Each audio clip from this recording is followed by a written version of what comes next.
Miarahaba tompoko lahy, finaritra tompoko vavy, manasantsika raha naraka ny fampalalao-baovao amin'izao hariva izao. Isan'ireo nanambara ny maha-kandida azy ny zanaky Ratsirahonana, Andriamatoa Harlanto Ratsirahonana. Ifototra kokoa amin'ny fitsinjaram-pahefana ny vinanapetrana. Olivia Raneve nitondra ny vaovao mahakasika an'izay. Nanambara ny filasan'ny filoham-pirenena ihany koa lalaina Harlanto Ratsirahonana, zanaky Ratsirahonana. Ny antoko fihavanantsika sy ny fikambanana an'i Kristy ny manolotra ny zanaky Ratsirahonana ho kandida ho filoham-pirenena. An'i Kristy dia manana tanjona malagasy mandovalanitra. Ary tena mampalahelo raha ohatra ny malagasy sady ahatra etỳ antany mbola tsy andovalanitra ihany koa. Vavaka anampianarin'ny tompony milaza hoe etỳ antany tahaka ny an-danitra tokony mba hisitraka an'izany fiadanana izany ny malagasy zany. Dia izay tena nandesy lahatra hoe ndoa mba ndray anjara amin'ity fifidianana ity.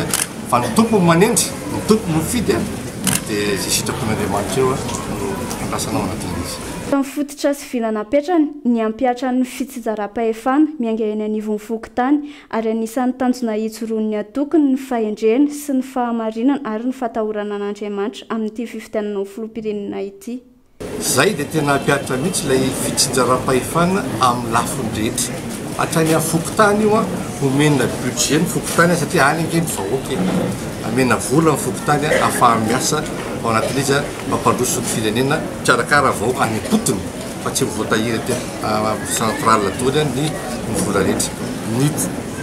Le fitsinjaram-pahefana amin'ny lafiny rehetra tena amin'ny lafiny rehetra mihitsy na fahefana io na arabolo na amin'ny zavatra rehetra mihitsy. Teneniko anareo angamba mety tsy inona ireo fa tapabolana alohan'izao zay fa nampahafantariko ny raika izao zavatra izao. Ary izay no natonga ny hoe tsy natoka vonina n'olotra fa natoka fihavanantsika. Satria natoka fihavanantsika manana sotoavana kristianina ny satana fe azy dia amin'ilay maha-kristianina noentina nitondrana an'izy fa nitsodrano tonga dia voaliko nireo fa mety ametraka magnanareo nahazo nitsodrano ara-toerana satria hozana dia tsy mety tsodrano. Vaovao mahakasika ny tontolo iainana kosa no antsika amarana ny fampalalao-baovao amin'izao hariva izao. Eliza Razafy, Mikarandriamanantena no tatitra n'izay. Zava-dehibe ny fisian'ny sehatra fifanankalozan-kevitra mikasika ny toeram-pitrandrahana ny Madeny. Izay nampahafantarina ny fiarahamonim-pirenena roa androany. Zava-dehibe dia izay fifampiresahana izay tsy ampy tokony atao zany amin'ny fitondram-panjakana sehatra tsy miankina sy ny fiarahamonina amin'ny ankapobeny. Dia nanambaran'izay teto izay zany tsy ho an'ny mandena rehetra sy PMM zany fa ho an'ny sehatra rehetrarehetra na ireo sehatra fitrandrahana ankibon'ny tany goavana eto amin'ny firenena zany izay tonga teto ihany koa. Zava-dehibe ny fisian'ny fifanankalozana fa nomezan-danja an'ireo mpisehatra eny ifotony.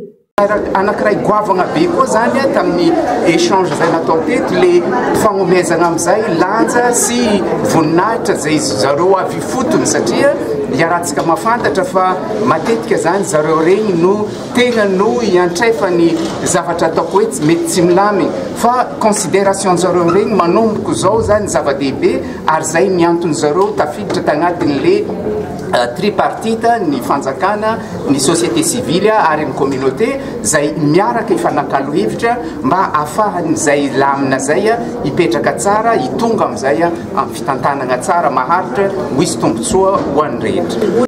Takin'ny firasam-pirenena ny sy ny fifampiresahana eo amin'ny olona ifotony fa lasa resa-bola fotsiny voaresaka ao anatin'ilay tatitra. Zavatra anankiray ihany koa izay voaresaka tamin'ity atrikasity mikasika ny convention d'établissement izay fanaovan'ny fitondram-panjakana sy ny QMM.